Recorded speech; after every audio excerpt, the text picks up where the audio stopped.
Channel के सभी मित्रों को मेरा सादर प्रणाम है और विजयदशमी का पर्व बड़े धूमधाम के साथ पूरे देश में मनाया है और भगवान राम की कृपा इस देश पर बनी रहे और इन्हीं भावना के साथ आज मैं पुनः कुंडली संबंधी वीडियो डाला। एकेडमिक वीडियो के लिए मुझे बोर्ड लगाना है और बोर्ड से कैसे अरेंज करेंगे थोड़ा सा देख रहा हूँ। मुझे लगता है कि लैपटॉप से कैसे मैं करूँगा, एक दो दिन में मैं ज़रूर प्रयास करूँगा।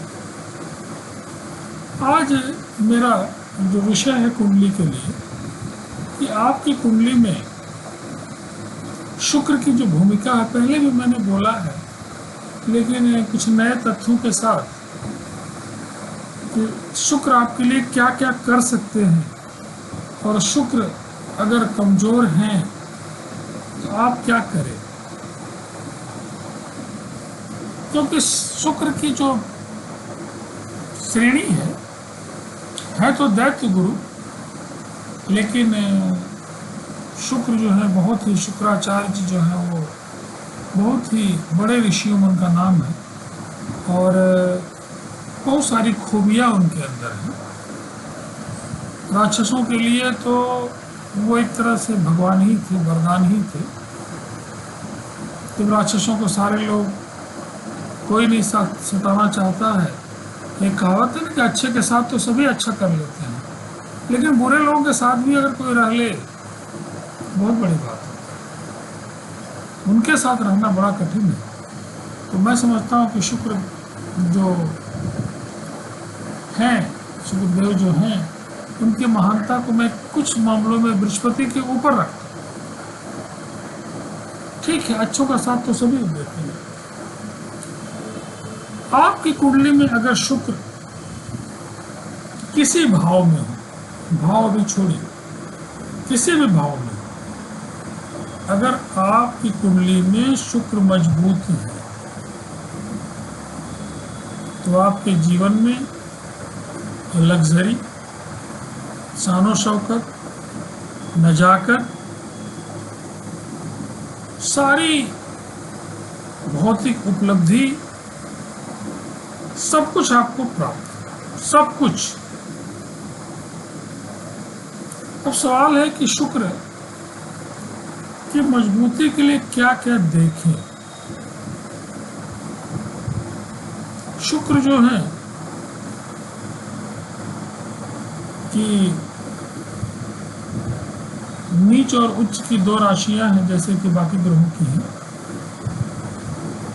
तो शुक्र मीन राशि में उच्च क्यों होंगे? मीन्स कि जहां 12 लिखा है अगर वहां शुक्र हैं तो वे उच्च क्यों, और अगर 6 लिखा है तो फिर शुक्र जो है वो नीच राशि। अपने घर के शुक्र कब कहलाएंगे? जब जहाँ 2 लिखा होगा वृक राशि होगी और 7 लिखा होगा तुला राशि।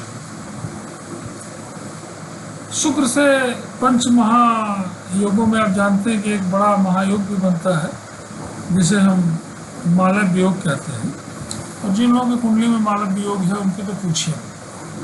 तमाम ग्रह अगर थोड़ा कमज़ोर भी हैं तो भी मालव्य योग का असर तो उनको प्राप्त हो रहा है। मैंने देखा है कि रंग से राजा हम बनती है, मैंने देखा। तो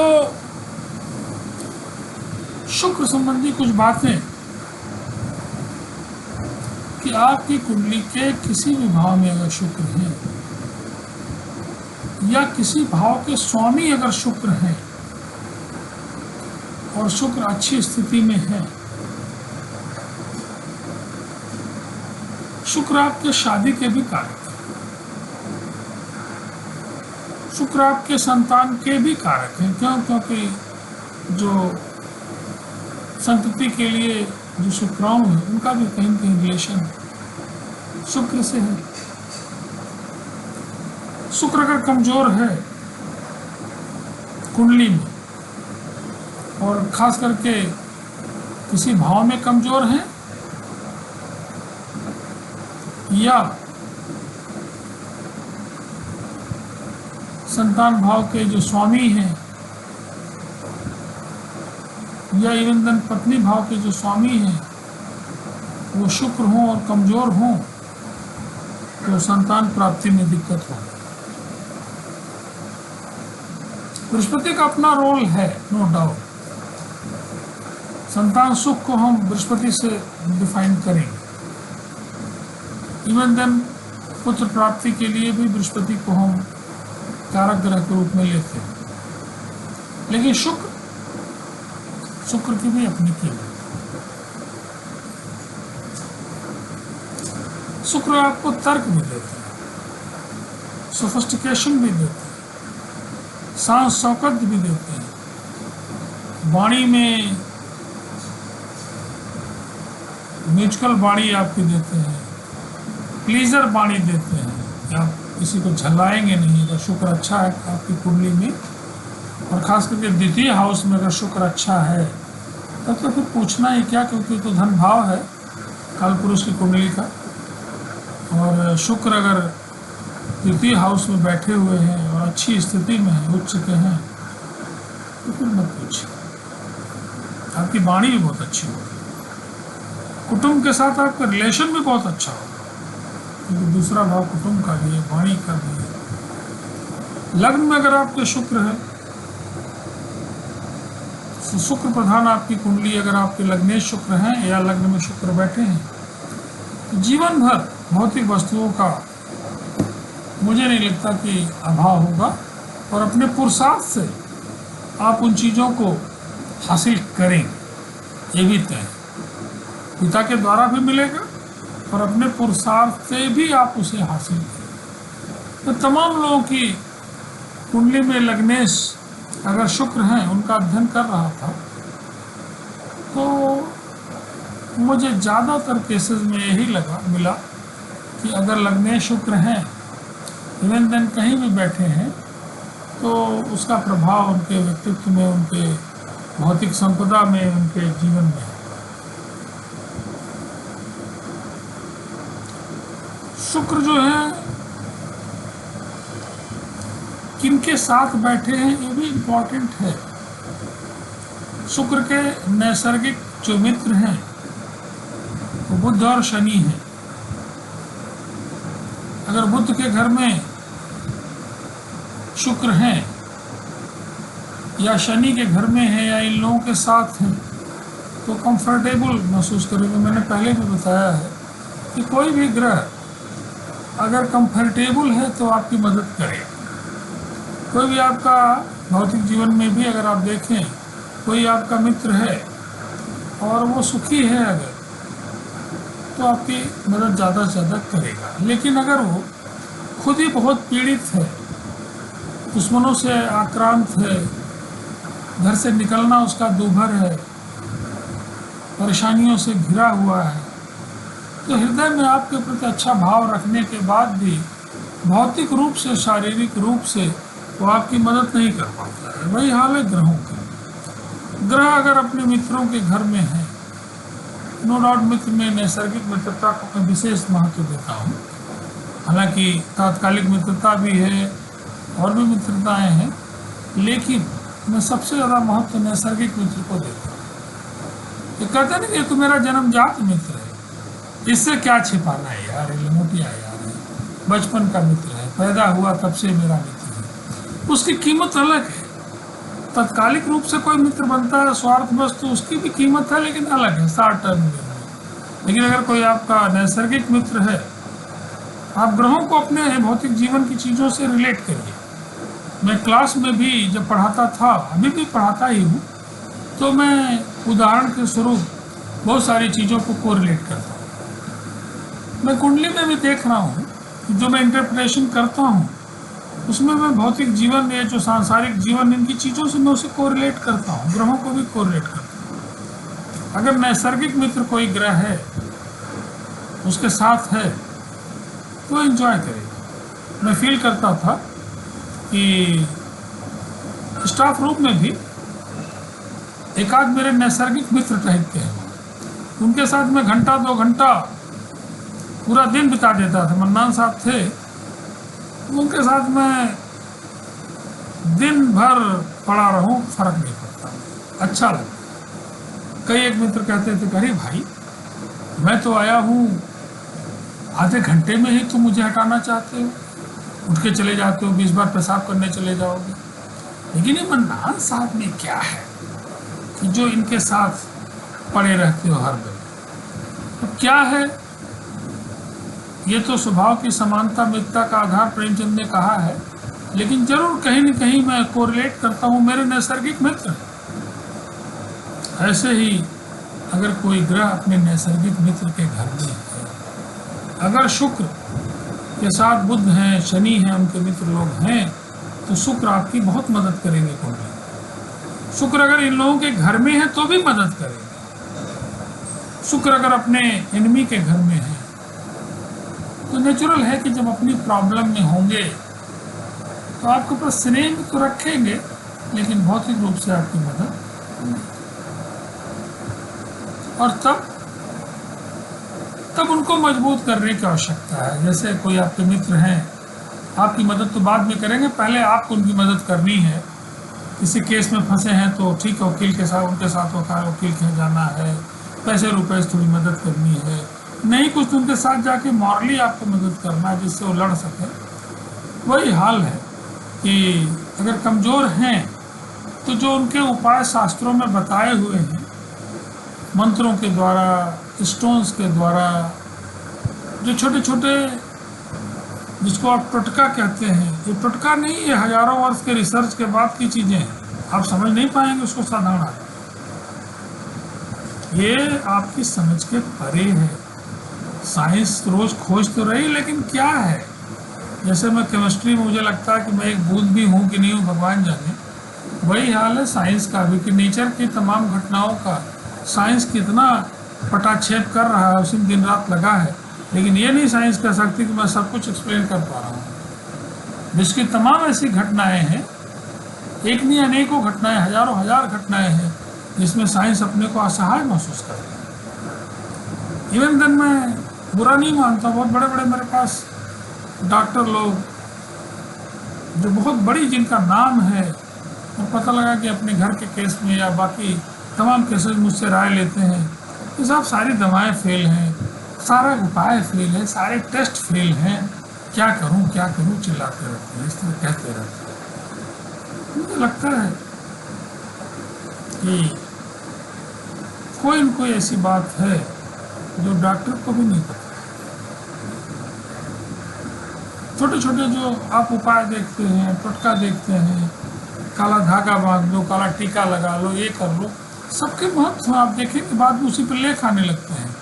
पहले माँ हमारी काला टीका यहाँ लगा देती थी, तो अरे क्या लगा देती, जब तक समझ नहीं तब तक लगता था काली पोत रही। लेकिन एक लेख मैंने पढ़ा तो मुझे लगा, जापानी लेख का रूपांतरण था, अब वो कटिंग नहीं है, कि जैसे बड़ी रेडियो में छोटी रेडियो की आवाज़ समा जाती है, पता नहीं चलता है, ऐसे कुछ लोग होते हैं, कुछ आदमी ऐसे होते हैं जो बहुत बड़े नजरहा हैं, जिनको कहा जाता है गाँव में। मन से देख दिए तो वास्तव में पेड़ सूख जाएगा आदमी की कौन के साथ। तो उनके लिए माएँ जो झाड़ती फूंकती हैं, ऐसा नहीं कि सब बकवास है, ये सब हजारों वर्षों के रिसर्च का परिणाम है, जिसको पूंगा पंडित कह के और डाइल्यूट करना अलग बात है नास्तिकों का। तो आपके शुक्र के जो उपाय हैं ये आपको निश्चित रूप से आराम देंगे। अगर आपका शुक्र कमज़ोर है, कठिन स्थिति में है, अपने दुश्मनों के घर में है, अनफेवरेबल स्थिति में है, डिग्री उसकी बहुत कम है या उसके अंदर दम नहीं है, तो उपाय निश्चित रूप से उसमें दम पैदा करेंगे। आपको पीलिया हो गया है तो आपको मसाला खिला के थोड़ा कोई ठीक कर पाएगा, तब तो होगा ना भाई ग्लूकोज पियो, फलाना करो, ये करो, कुछ दिन बाद आप ठीक हो जाते हैं। प्लेटलेट डाउन हो गई है, नारियल पानी रोज पिला रहे हैं, 4-6 दिन बाद प्लेटलेट उठ जा रही, क्यों ऐसा कर रहे हैं। ऐसे ही ग्रहों के साथ भी अगर ग्रह कमज़ोर हैं तो उनके निदान आपको निश्चित रूप से आराम देंगे। शुक्र का बहुत बड़ा निदान है कि शुक्र राक्षसों के गुरु हैं। तो कोई अगर दिक्कत में है, स्वभाव का थोड़ा खराब भी है, अगर उसकी आप मदद करें, उसको सुधारें, थोड़ा प्यार से बात करें, तो ये बहुत बड़ा कल्याण होगा। किसी बदमाश को लाइन पे लाएं, उससे शुक्र प्रसन्न होते हैं। किसी कठिन स्थिति में जो आदमी पड़ा हुआ उसकी आप मदद करें, शुक्र प्रसन्न होते हैं। क्योंकि राक्षस तो रोज कठिन स्थिति में पड़ ही जाते थे, रोज उनकी मदद करते थे, रोज संजीवनी विद्या से उनको जिंदा करते थे वो। तो ऐसे ही एक कठिन स्थिति में जो आदमी अगर उसकी आप मदद करते हैं तो शुक्रदेव प्रभु भी खुश होते हैं। जहाँ तक कुंडली सवाल है, शुक्र आपके मजबूत है। कन्याओं का सम्मान करिए, शुक्र मजबूत होंगे। महिलाओं का आदर करिए, शुक्र मजबूत होंगे। क्यों? क्योंकि शुक्र का रिलेशन। तो सफेद चीजों का दान करिए, गरीब को दान करिए, खीर बनवा के, दही बनवा के, दूध बनवा के दान करिए। किसी पुजारी को 5,000 रुपया देने से अच्छा कि गरीब को दान करिए। मुझे जब ये थोड़ा ज्ञान आया तो मुझे लगा कि नीडी आदमी की मदद करना इससे बड़ा पुण्य कुछ नहीं है। और अगर आप ऐसा करते हैं तो आपके शुक्र मजबूत होंगे। 1 लाख का हीरा पहनने से अच्छा कि 50,000 का दान करिए। गरीबों को खिलाइए, पिलाइए, उनकी सेवा करिए, शुक्र मजबूत। सफ़ेद कपड़े का दान करिए, लोगों को दीजिए, सफ़ेद कपड़ा पहनिए। और चरित्र में भी सफ़ेद दिखाई दे। कपड़ा पहनने से सफ़ेद नहीं होगा, चरित्र में सफ़ेदी दिखाई दे। मीन्स चरित्र का आत्मनिरीक्षण करिए, लंपट जीवन मत जिए। जितना ज़्यादा चरित्रवान होंगे, शुक्र उतने आपके प्रसन्न होंगे और आपको उसका भौतिक सुख देंगे। तो अपने शुक्र को देख लीजिए कुंडली में। कोई दिक्कत है तो मैंने कई बार कहा कि आजकल तो मैं अपने एक बड़े समय का इसी में उपयोग करता हूँ। जब से मैं सेवानिवृत्त हुआ, बहुत सारे ऑफर हैं, ज्वाइन नहीं किया हूँ अभी तक। कुछ घरेलू कार्य हैं, हो सकता है ज्वाइन करूँ तो समय का भाव थोड़ा होगा, लेकिन अभी तो समय ही समय है। आप जब भी डेट प्लेस टाइम डालें, कोई प्रॉब्लम हो बिल्कुल डिस्कस कर सकते हैं। तो इन्हीं शब्दों के साथ आप अपने शुक्र को मजबूत करिए और भौतिक सुख का आनंद लीजिए और जीवन सुखी रखिए इन्हीं शब्दों के साथ। क्योंकि कहावत है ना कि धन से धर्म हुए। तो धन की आवश्यकता है और धन देने वाले कौन है? शुक्र महाराज। तो ओम शुक्राय नमः के साथ मैं अब अपनी वीडियो को विराम देना चाहूँगा और बार बार प्रणाम शुक्रदेव महाराज को। और आप लोग भी शुक्रदेव जो बातें बताई जा रही मेरे द्वारा करके देखिए। अगर आपको कुछ अच्छा लगता है तो कमेंट बॉक्स में लिखिए ज़रूर।